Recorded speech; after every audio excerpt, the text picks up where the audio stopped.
Subhanallah walhamdulillah wa la ilaha illallah. Subhanallah walhamdulillah wa la ilaha illallah.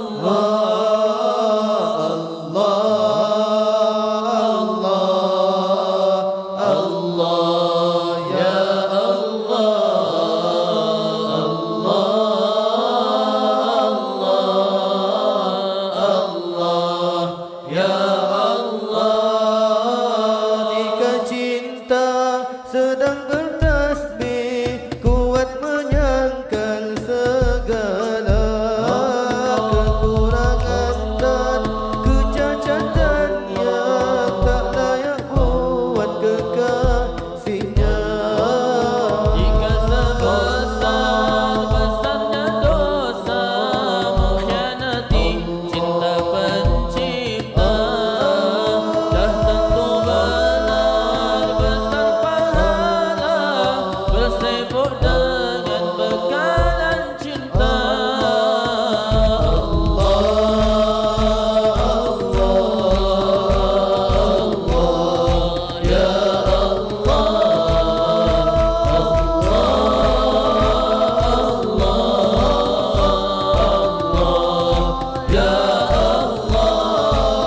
Bicara cinta bahasa tasbih, makin bicara makin bernukil. Tak kenal bana, tak kenal latih, tallahi fi dhalalikal qadim. Mata menangis semakin putih, namun hubungan makin intim. Tak putus asa, terus merintih, membawa pulang qalbun salim. Allah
lisan.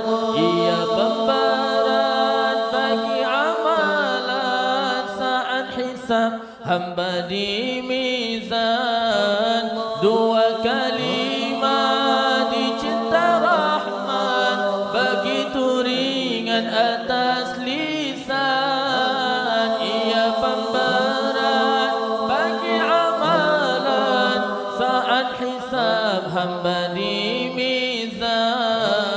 Subhanallah wa bihamdihi, subhanallahil azim, subhanallah wa bihamdihi, subhanallahil azim, subhanallah wa bihamdihi, subhanallahil azim, subhanallah wa bihamdihi.